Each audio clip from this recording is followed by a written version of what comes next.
Hey guys, welcome to the Lunge Lift podcast. Today we're going to give you the secret sauce to getting big and strong. It's a common goal for a lot of people, and there is a lot of nuance distinguishing how you get big and how you get strong. So we're going to give you some guidance on how to achieve your personal preferred blend of the two. But before we get into it, as always, a big thank you to our show sponsors. thetrainingstimulus.com. Please check out the website to get your free guide on movement mechanics. wit-fitness.com. Please use our discount code LL15 to get 15% off your WIT kit. And Hytro, use our discount code LL20 to get 20% off your blood flow restriction apparel. Right, let's get into it. Rob, getting big, getting strong, this is your forte. Well, it's something that I'd like to kind of think that I would specialize in, mainly because it's something that I want to do myself. I always want to get big and I always want to get strong. Over the years, I've definitely found it easier to do one rather than the other, because when you have got a sole focus on a particular goal, it's a lot easier to create measures along the way to make sure you're progressing. But when you're trying to blend them both, you're trying to find the right balance of just enough strength and just enough aesthetic work that you think, okay, I'm actually moving the needle forward, because you're essentially splitting the goal. It does mean that goal is going to take a little bit longer to achieve if you have, say, a particular weight you want to hit on the bar or a particular, say, aesthetic look or size. Yeah, massively. I think something we've talked about a few times in the past on our strength episodes and our bodybuilding and CrossFit episodes, where we distinguish being strong from getting big. And there are big differences in how you should go about it, but that doesn't mean they're completely opposite. And there's a lot of crossover, which we're going to dig in today. So I guess, what do you think would be the first step for somebody who, you talk to and they say they want to get big and strong? How are you steering that conversation? So I'd first of all have to say, like, what is their definition of success? Because for me, if I'm thinking about what is strength to me, I might be thinking barbell strength, 1 rep max strength, like that sort of side of strength. Whereas someone else might be saying, I just want to be able to lift a lot of weight compared to other people, not necessarily be the strongest 1RM, say powerlifter style strength. And that is massively key, because understanding if you have a 1RM, say, strength goal to be absolutely strong, that is a very different style of training and different style of focus compared to someone that wants to, say, look strong and look big. Because looking strong is that deceptive thing of a bodybuilder, someone who looks big, they must be strong. When actually, no, they're trying to use, say, not necessarily the lightest weight possible, but the weight isn't the goal. The goal is the stimulus of breaking down muscle tissue. So for me, understanding, what are some KPIs that get us moving in the right direction so that we have measures along the way to make sure we're successful. Spot on. So I guess a useful frame to progress this conversation would be, most people tend to have a squat, a hinge, a push, and a pull. So would you say starting with those 4 movements as your basic KPI for progressing your strength? And what would be a KPI for progressing somebody's muscle mass or size? So, for instance, using those, if you use a squat, hinge, push, pull, you could say, I'm going to have a dominant, say, I'm going to have a squat strength and a hinge, maybe volume focus. And I'm going to say, I'm going to have a push volume and a pull strength focus. So I might be doing like a weighted pull up. I might be doing a 10 rep max dumbbell chest press, maybe with dumbbells or with a barbell. We might be having a Romanian deadlift, so like something that we could kind of build up a good bit of volume using some straps, and I might then use like a squat, whether it's a back squat or a front squat, depends on the individual and what they enjoy the most. So giving some clear, say, rep targets, so you might be saying maybe between 1 and 3 reps, or maybe like even like 1 to 5 reps on like the strength focused ones, and then going anywhere from like 6 to 10 on the other ones, because again, we're then gearing a bit closer towards that hypertrophy range compared to being in that more dominant strength style training. Yeah, spot on. And how do you like to track people's size? Like for me, for most people, unless they're bodybuilders, which I don't really do bodybuilding prep with anybody, the thing I always say is that the mirror is generally the thing that matters most, because if you have an aesthetic goal, you don't care about the number on body fat tests. You care about how you look. People would much rather look good in the mirror than score well on a body fat test. Do you have the same thoughts? Yeah, I mean, like for me, I do like to have a form of scale weight, so we have a metric that we can kind of measure against. I do generally kind of, if someone has an aesthetic goal, I say, okay, let's get some basic measurements of like a chest measurement, an arm measurement, and a leg measurement, and probably a hip measurement as well around the glutes are the biggest part and the waist, just because I think even though the mirror is the answer really, because at the end of the day, as you said there, it's like that is going to be our way of determining if it's successful or not. Is do we look the part? Because that's what we're essentially training for. But sometimes progress isn't always clear and isn't always easy to see. So maybe actually your glutes have got bigger in this block, or maybe your upper thighs, and maybe your chest has got bigger with a few extra calories, a bit of extra size. So you are looking bigger, but because you see yourself every day, you don't necessarily see those changes. And then the weight on the scale, whether that's body fat or not, can just give you an indication of, okay, I'm not putting on too much size too quickly, or I'm doing just enough to kind of keep the ball moving in the direction that we want it to go in. Great. Yeah, I think that's a super useful way to frame it.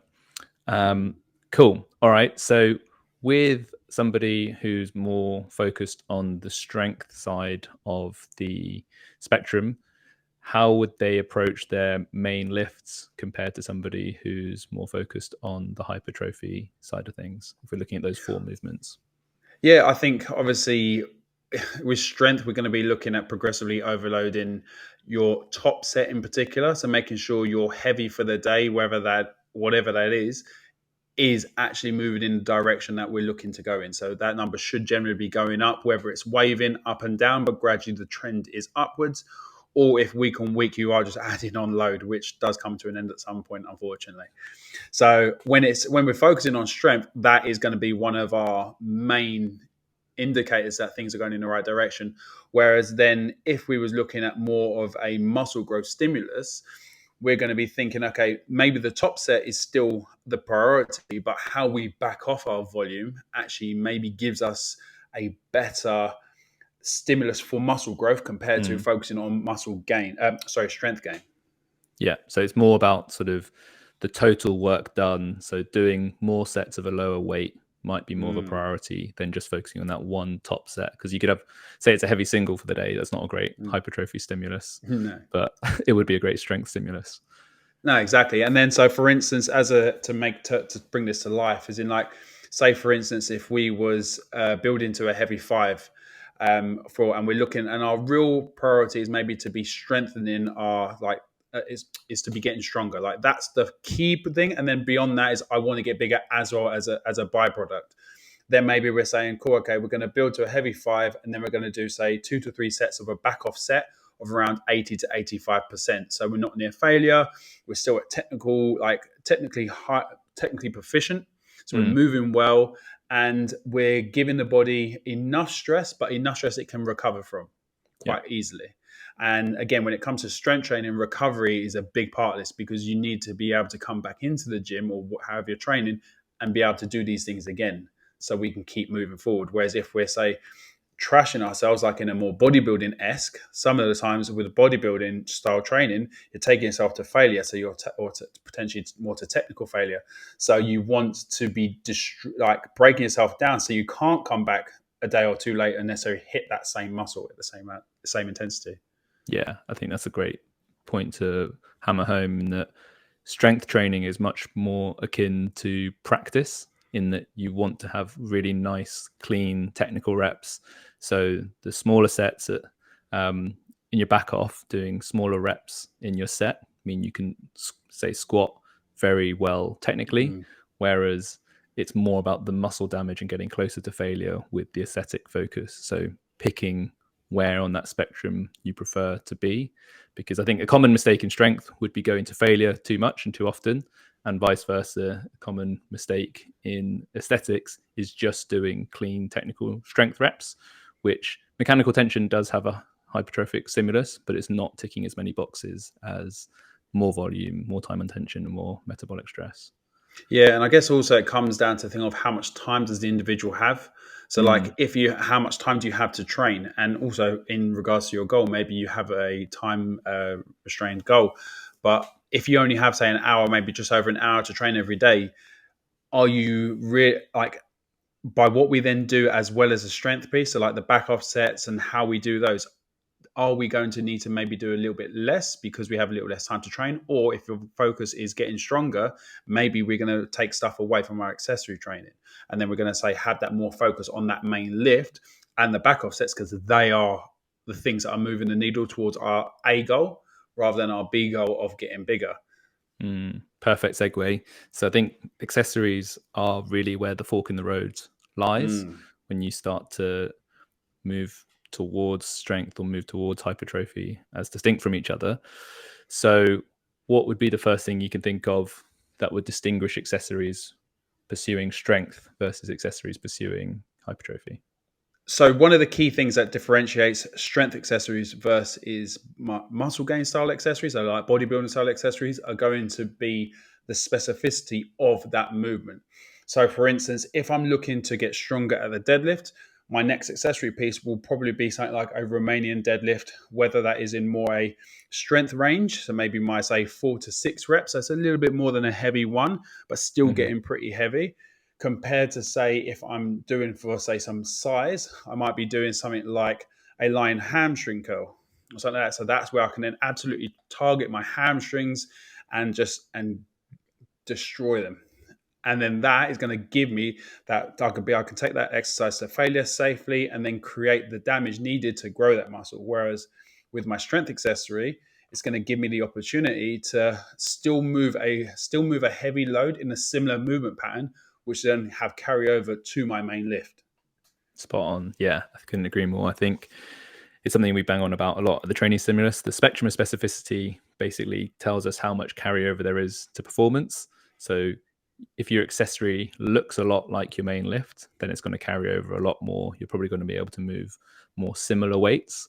Whereas if you go further down the spectrum of specificity, the carryover will be less. But because your goal in this instance would be bigger hamstrings, you can more easily get that hypertrophy stimulus. And like you said, safety is actually a big concern here. If you want your hamstrings to reach failure, doing that in a Romanian deadlift might be impossible because another part of your posterior chain might give out first. So it's Yeah, actually not necessarily a good hypertrophy exercise selection. Whereas if you do something isolated, you know for sure that the hamstrings will, if you're doing it well, the hamstrings will be the only muscle group that has a chance to fail. yeah. And go on. Yeah, so no, but this doesn't necessarily mean that we can only do like these failure exercises on machines. They just are really nice ways to say, as we said there, as Ash said, to take things safely to failure. But you can still take a lot of these exercises that are, say, more muscle size focused, like using, if we go over to like a squat variation. So we might say a barbell front squat. That could be our main like strength focus piece. So we're trying to get stronger. Then, if we're taking that, if we're backing that off, we might have, say, a heavy barbell lunge. Okay, so we might be having or like a barbell split squat.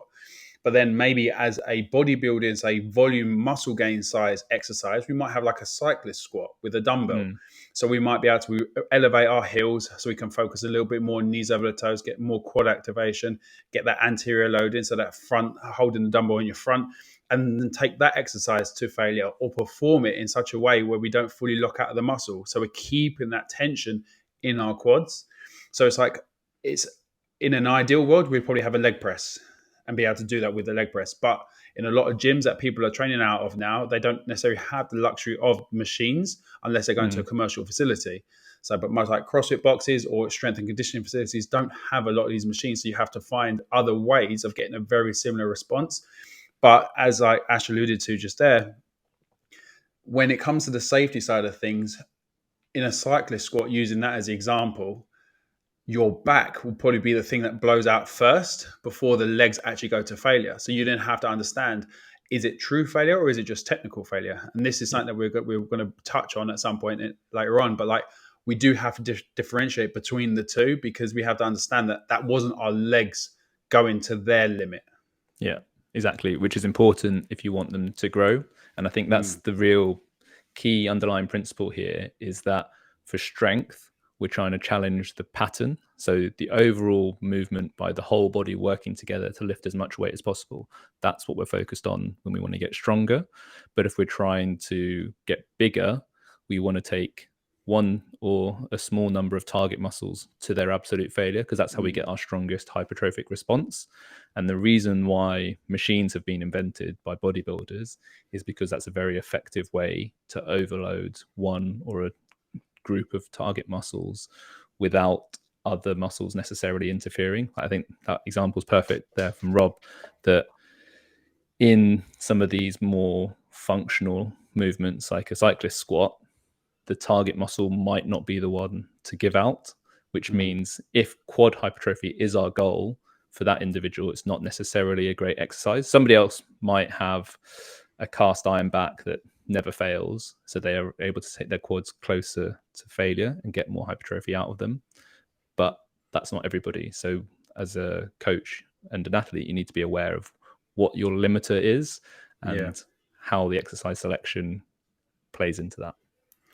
Now, even though we're obviously discussing about the machines and so forth, that doesn't then necessarily mean that we can't target those quads and absolutely take them to absolute failure, because this is then when we have other strategies, things like, say, drop sets, different positions. So we can then, maybe we go from a goblet cyclist squat, we then take away the weight and we go to body weight, and then we might be just doing some air squats or something like that. Do you know what I mean? So we're then taking our legs, because yes, your back is still probably going to then be a bit of a limiting factor, but we can then still take a regress version and Mm, still keep trying with that similar stimulus, because it's just, remember that we've potentially had to stop the cyclist squat because the loading then got too much. So then by, yeah. say, going to a bodyweight cyclist squat, it's great because then we can still keep moving. And at the end of the day, we're looking at load through the muscle, whether that's external load or just our body weight, because it's that time under tension and the metabolic stress that we're trying to build up and Yeah. create failure.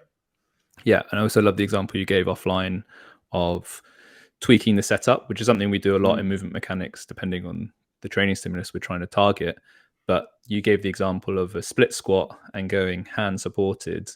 So mm, going hand supported can be useful for a number of reasons, but in this specific situation, if it's your back blowing up, you could use the hand support to tweak out the back, because there's going to be less mm. flexion through the spine.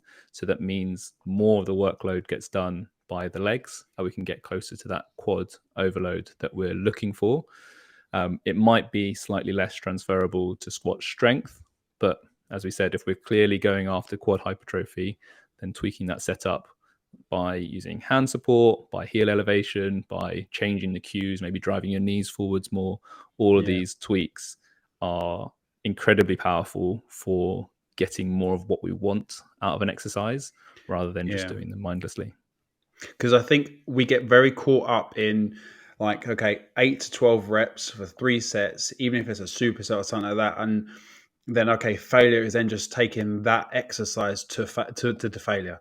And it's like, yeah, but there's still another level of failure you can take it to. And I Yeah. think when people start to realize that, oh, actually, fuck, I've still got loads left in the tank. I just haven't got stuff left in the tank there. And it's a really Mm, hard thing to actually understand, because, and even to get to grips with for some people, because they're like, oh, I don't see the point in doing a bodyweight squat. Well, it's yeah. because it's still loaded and you're still doing the squat, and you're going to take those quads now. And then you say, oh, why am I holding on to a bar to do a bodyweight squat? Oh, okay, there you go. Now that pain started to build up. Now that discomfort starting to show. And I think when you experience it, it's really easy to say, okay, I now know how I'm building muscle here. I can feel that breakdown. So, and Completely. I can feel the growth coming. But Exactly. Yeah. And I think I love that thought process of being able to tweak a movement to emphasize different mm, muscles that you want to challenge. Like even just with a simple split squat, you can do heel elevated, flat footed, toes up. You can do knee drive forwards, keeping your knee back, mm, forward leaning with the torso, super upright. All these tweaks completely change which muscle groups are doing the majority of the work. So if you're smart with the way you set it up, like you just said there, doing a body weight split squat can get you a phenomenal hypertrophy stimulus, because you can just target the work so specifically in one mm, part of the body. And yeah, a creative coach will be able to do that. I think this was done well by a lot of people during lockdown, because Yeah. we had to get creative for how to challenge these muscles without access to much weight. So it really leans into your knowledge of biomechanics and how you can manipulate the setup to get what you want out of it. Anyone would think I'd done the mentorship, you know. Mm. So just just I don't want to demonize like big strength movements for building size. Just like at the end of the day, like doing a back squat, a front squat, deadlift, you can build some solid muscle doing these exercises. And it's just there's probably going to be a more optimal way at building muscle. But when you've got a beautiful goal of I want to be big and strong, right, that means you're going to have to take a bit of a suboptimal approach so we can blend both bits together to get both goals. Now, this is in where, like, when I created like my strength method based off of people that are coming to me. So I had clients coming to me tired and stressed from a day's work, and their weights that they were hitting couldn't be linearly progressed. God, it's like another specificity all over again. And so because of that, I was like, I loved 5-3-1. I thought it was a really good every week. Is people had a clear goal what they're going to try and achieve, but I didn't like the idea that there just wasn't enough volume for most people, because most people's goals really are big and strong, not really just strong. Yeah. So what I did by flipping it on its head by saying, right, we're going to build to a heavy 5 today, using week 1 as the example. Then the back offs are going to be 5 at 85% of that heavy 5. Then we're going to do, say, 7 at 75% of that heavy 5. So now we've already got 12 reps in the tank at a percentage load. And then we're going to go for an AMRAP on the last one with a 9 reps as a minimum. So we're going to get as many reps as possible at 65% to technical failure. So that, especially when you're using big barbell lifts to take things to failure, we're going to want to make sure we're not creating too much risk of injury.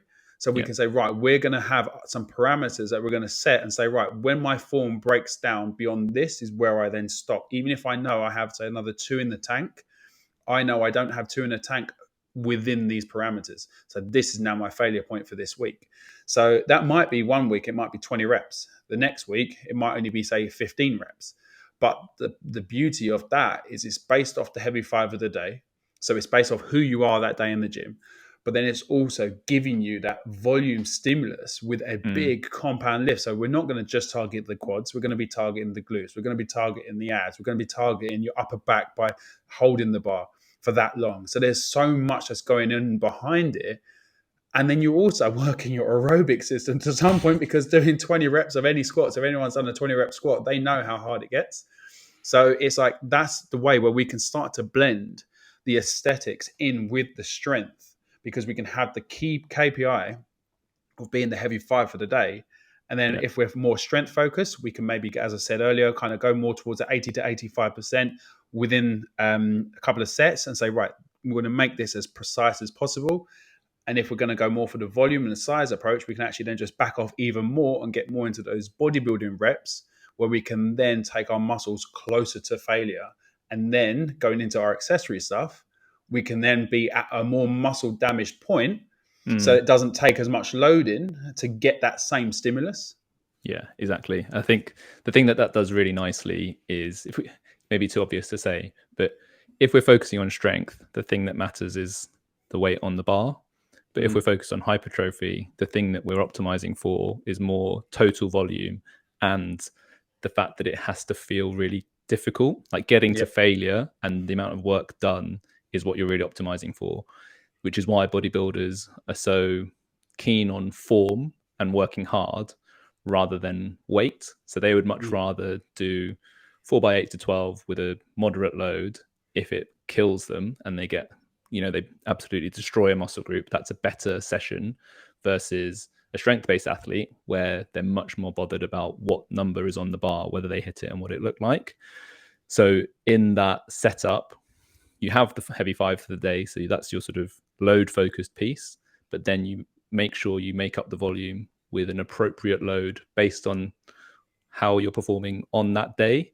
And because of that AMRAP set, you push yourself really hard. And that's the key thing for getting big. So it ticks a lot of boxes. I think it's a really nice way to build it. Cool. So I guess we've kind of then with our accessory pieces, we kind of touched on, okay, what's differentiating between the strength and an accessory piece. What else could we maybe think about when it comes to our accessories that people might have to take into consideration? I think execution. I think Yeah. that's the big one for me. So exercise selection and exercise execution. So you could do the same exercise, but the way that you do it will be very distinct. Where, like we just touched on there, going to failure is a big one Mm. in strength training. It's not necessary to go to failure, whereas in bodybuilding, at least getting very close to failure is optimal for building muscle. Other things like tempo, so time under tension is really important for building muscle, whereas actually it's very like it's not really important in strength training. All that matters is you pick it up, you put it down. So doing super slow burny sets, drop Yeah. sets, those sorts of bodybuilding devices are there for a reason, um, because they create more stimulus for hypertrophy.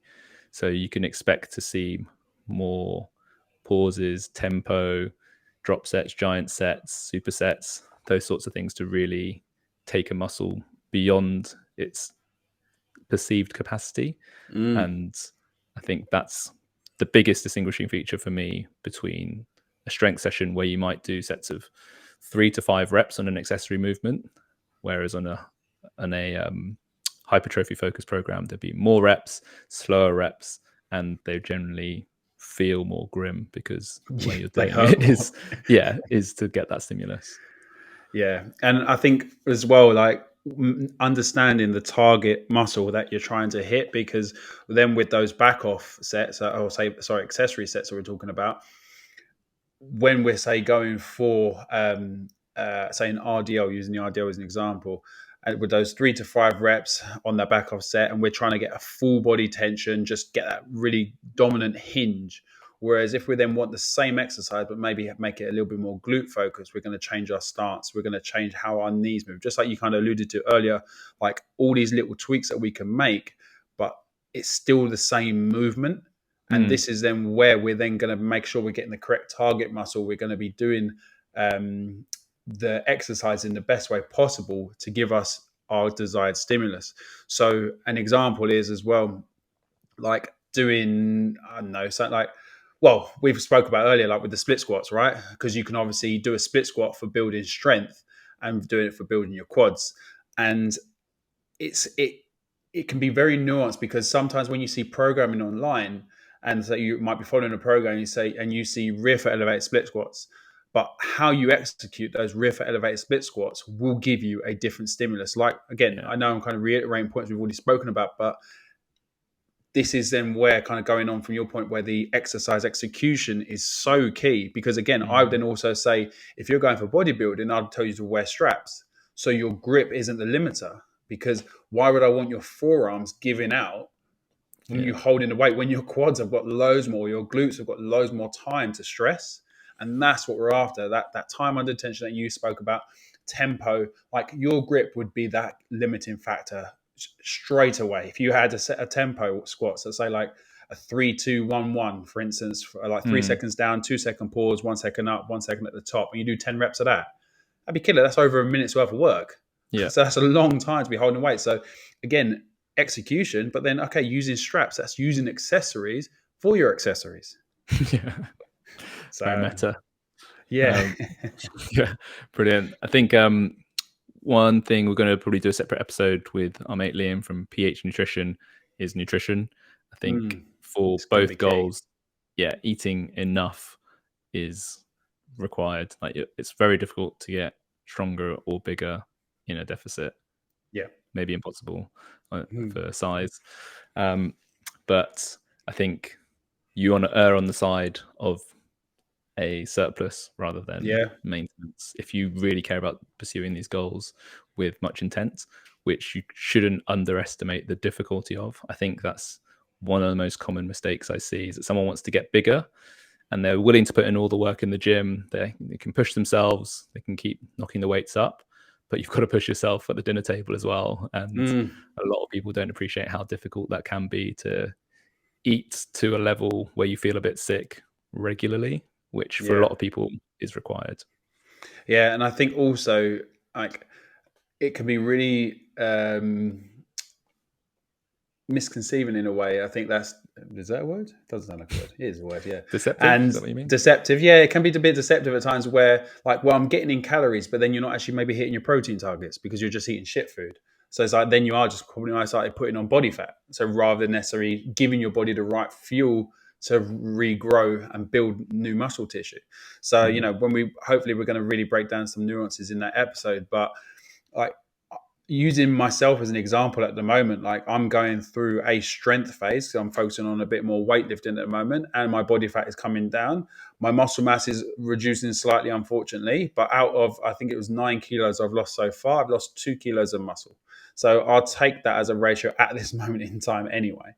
But ideally, I don't want that trend to continue. So again, making sure I'm giving myself enough calories to still be in a deficit, but give myself maybe the carbohydrates and the protein to give myself the energy to train, but then also give myself the building blocks to recover the tissue damage that I'm creating. So yeah, but I think if we won't go into too much detail with the nutrition there, but expect it coming soon. So Cool. what I think would be really cool is if we maybe break down maybe a session for strength versus a session for hypertrophy. Brilliant. Yeah, I think we touched on it slightly throughout the episode already, but just to make the side-by-side comparison really clear, say we're doing a back squat as our section A of a session. Mm-hmm. How would you contrast structuring that for strength versus aesthetics? Well, I guess how we're going into the set is going to be one of the most important bits. So the mindset going into it is in like, cool, am I building up to a true like heavy five for the day? So because I really want to challenge myself positionally and loading wise, then building to that heavy five and getting to that point where you're like, okay, I do not have another rep in the tank. That's a heavy five for the day for strength. Whereas a heavy five for aesthetics might be, okay, I actually have about 1 or 2 reps left in reserve, but this was a good stress on the body because I know I'm going to make up my bang for buck in the back off sets because that's where the real work counts when it comes to the aesthetics. Whereas when it's building for strength, it's like I actually want to try and find what my heavy five for the day is today before I fail. So then I can take my percentages that we touched on earlier and say, right, 80 to 85% of my true 5 max for the day for 2 to 3 sets of quality work. I like that. So this is a cool point of nuance because this is where it's almost flipped in that in strength, we're actually getting closer to failure in this heavy five than we are for aesthetics. But that is because the hard failure stuff in the aesthetics comes later in the back off sets. So take us through the difference in the back off sets then. Well, yeah. So, like as I alluded to there, with the strength, we're going for those like 2 to 3 sets, or maybe like 3 to 5 reps, around 80 to 85%. So each one of those 3 to 5 reps are going to look the same ideally. And at the latter end of the set, so maybe the 4th and 5th rep, they're going to look like I might fail this, but I know I'm not going to because I've already performed my task for the day, and I'm now just getting tired. So now it's just a thing of executing as well as you can and making sure you're performing at the highest level of execution that you can. Whereas then with the aesthetic side of stuff, as I've spoken about earlier, like with my strength method, going with the back off. So then we know we've got those 5 at 85%, which are going to look pretty good still because we left a little bit in the tank on our top set. So our 85% is probably actually maybe only about 80%, maybe 82%. So then we're then going to go to the 7 at 75%, and then that AMRAP set, and that's the set, that's the money set. That's where you leave it all out on the table because you're like, this is where I'm going to really look to build as much muscle as possible by breaking down as much muscle as possible. So this is an even where, like, I know when I take my clients through some of this, like my clients they take off their weight belt at this point because they want to be able to still breathe, because it's like having a constriction of a belt actually then becomes a hindrance because at 65%, you just don't need a belt. So it then becomes a hindrance. So you need to make sure that you're in for the long haul. So this is going to be, as I said, that money set. Yeah. So basically in the back off sets, that strength focus, we're accumulating high quality reps that we shouldn't really be failing because it's 80 to 85% of what we've just done. But in the aesthetics, we have a little bit of that with the challenging 5 and 7, but then we really go to town in that AMRAP set where we go to a hard technical failure. Yeah. So then taking it on to then our next piece. So then we're say using split squats as an example, like we kind of did earlier on. Now, if our focus is to maybe improve our squat and use the split squat as a squat accessory, then we might be wanting to go a little bit heavier with lower reps, making sure we're unsupported. So we're going to be thinking about whether that's rear foot elevated, whether it's just a normal split squat, however it is, you want to be making sure you're using your use the word core, but making sure you're creating a maximal body tension like you would in a bilateral squat. So we want to be thinking, cool, can we now create that same sort of tension, because it's a very similar position to the squat, and take ourselves through these heavy lower rep sets. Whereas if we was looking for aesthetics, I'm going to make sure I'm going to position myself the best way possible to take myself to true muscle failure. And that might be utilizing tools like we mentioned earlier, like tempo, going probably a bit lighter. So I'm not going to be thinking about holding, say, a heavy dumbbell by my side for a heavy split squat. I might be thinking, instead of 40 kilos, I'm going to use 20 kilos or 25 kilos and use that with some straps, get myself some support, hold onto a bar, hold onto a PVC pipe or something like that, and just hammer that right quad until I can't anymore. And then I'm going to swap legs and do the same thing again. And what I might do over, say, 3 sets, I might have, say, the first 2 sets, so say 8 to 12 reps using a weight that's going to get me towards that 12 reps. Don't have to hit 12 reps, but get as close to that as possible in those 2 sets. And then on the last set, this is then my AMRAP set, where I'm going to make sure 12 is my minimum. I'm going to be going to, and then when I can't do any more, I can drop the weight and continue that same set in a body weight version, because you've still got stuff left in the tank. Yeah, so you want to take that target muscle to absolute exhaustion rather than just focusing on getting that high, like for the strength goal, it's high load, good form, moving well, versus just complete destruction of the quads, for example. Yeah, love it. And then obviously, because you've got to do some token calf raises, right? So if we're thinking about strength, so we're going to maybe utilize things like plyometrics for performance. So like we might actually then position these maybe at the start of the session rather than towards the end of the session, because we're priming ourselves for the task ahead. Whereas if we're looking for more of a bodybuilding aesthetic focus, we're going to be definitely thinking about things like time under tension. And we're going to be using either like seated versions, standard versions, like then maybe do drop sets into, like, again, with the body weight version, that the calves can take a lot of stress, because at the end of the day, they do a lot of work anyway. I think this is what people don't realize, how strong their calves actually are.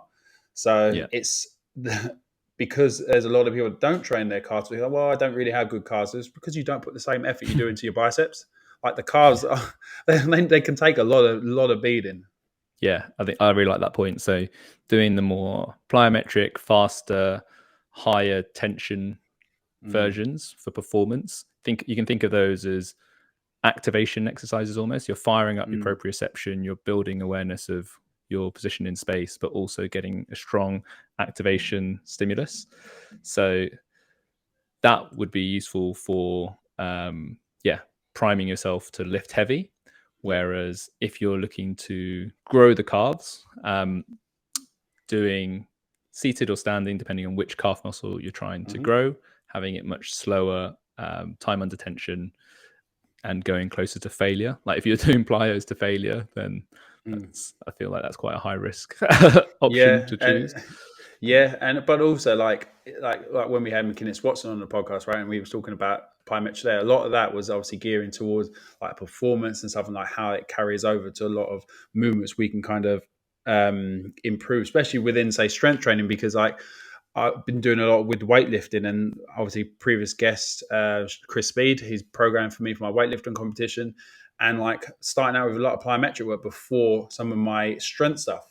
So rather than doing the plyometric stuff on my weightlifting days, I'm actually doing the plyometric stuff on the strength days to try and create that bouncy springiness, essentially. So because it has a really nice carryover for when I'm going into my squats.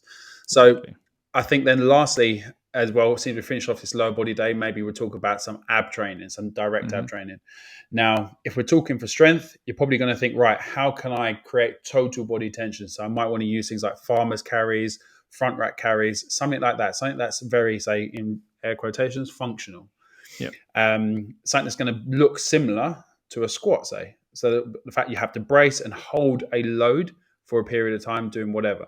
Whereas then if we're looking for our hypertrophy stimulus, we're going to be looking at maybe doing things like cable crunches. So we're taking some external load and putting them through our abs. It's like, I think where we've gone into such a functional way of training for most people, you forget that the abs you can still load up with load if you want to make them grow.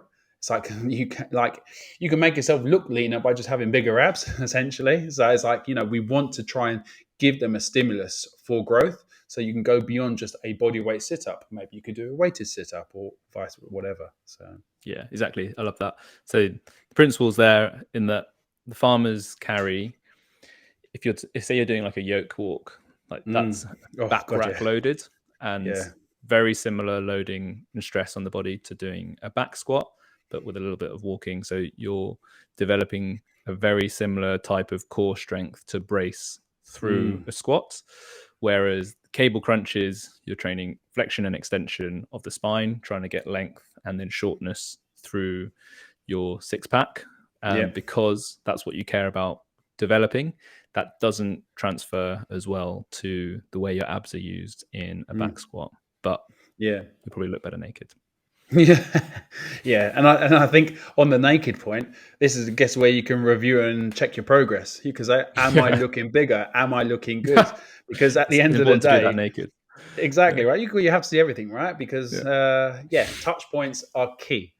And I don't know what touch points you're going with, but touch points are key every block.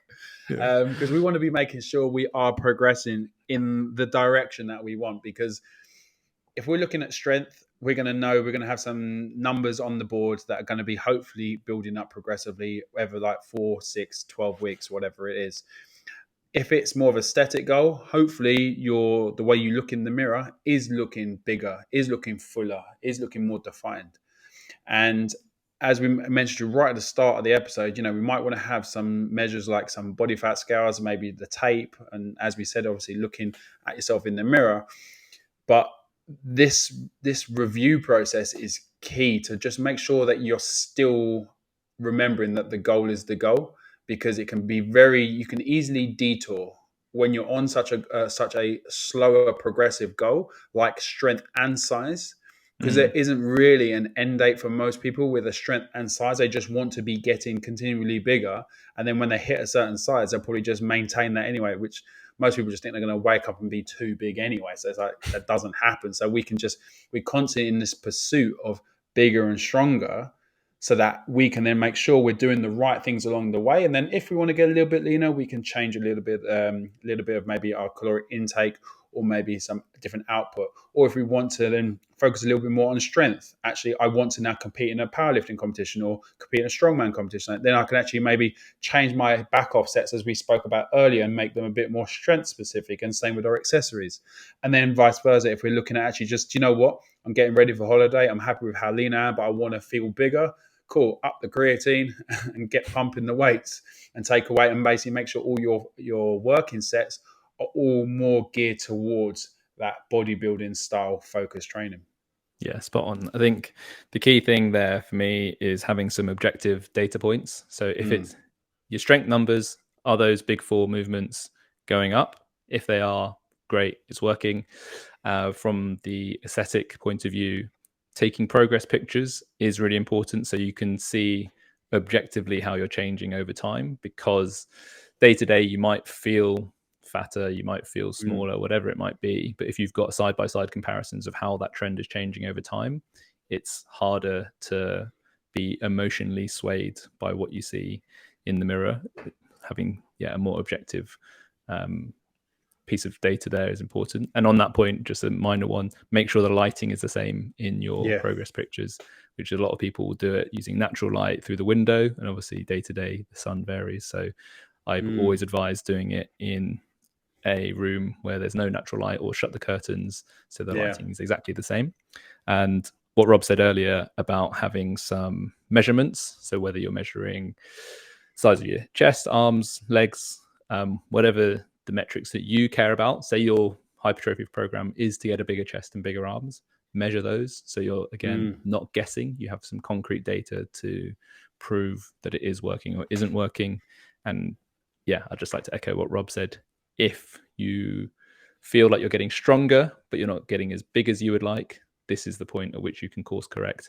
And those subtle tweaks of shifting the rep ranges and the exercise execution to steer more towards hypertrophy, that's the point at which you do it, because you know what's working, you know what's not. And yeah, those sort of holiday goals and stuff like that, just having a little bias more towards aesthetics for this block might be what suits you better.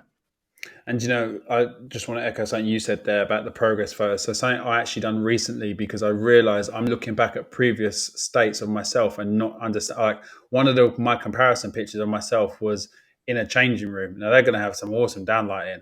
And now I was just like, and I realized I was in my gym the other day, I took a photo of myself, and I was like, fuck, this lighting's good. But then I was like, right, I'm then fully relaxed and just stood there normally and took a photo. So when I look back, there is a photo of who I truly am versus the Instagram reality of just the brace and the lighting. So with the same lighting in that picture, just a relaxed and a braced photo, because then it told me what the reality is. Because there's nothing wrong with taking a good photo, because that's part of it, right? That's what we're trying to look better. So it doesn't necessarily mean that fully relaxed state. We want to be able to flex and look a certain way. So I think some of the key takeaways from today that we hope you got is, make sure you pick the movements you want to get strong in. So if you are looking to get big and strong, let's focus on maybe 2 to 4 movements really that you can kind of measure over, say, a 4 to 12 week block, and say, right, these are things that I want to get stronger in, and I'm going to know how I'm going to strategize or program to get that goal. And then same thing with our accessories. Are the accessories supporting the strength increase, or are they actually going to be helping me focus on gaining muscle? So again, the execution side of stuff. The lower rep stuff is obviously going to favor a little bit more towards strength versus the high rep stuff focusing a bit more towards growth. But again, in the same premise there, you might do extra work using things like, say, cluster sets, and like build up a load of volume at a heavy weight. So there are strategies that still using lower reps and still getting, say, 40 plus reps in on an exercise. And when you are looking to obviously grow, failure is a cool option to utilize to gain that extra growth. But make sure you're thinking smart about what exercises you're taking to failure, and if you're taking to true failure or if you're taking to technical failure. And then obviously eating enough to support your goals, making sure you're hitting your daily protein target, making sure you're eating enough carbohydrates to fuel your sessions, and getting enough fat for like the hormonal benefits. So again, we're going to cover a lot more of those specifics when we get Liam on from PH Nutrition. And then lastly, as we touched on there, that review your progress and course correct if needed. So I loved that episode, Ash. What an episode.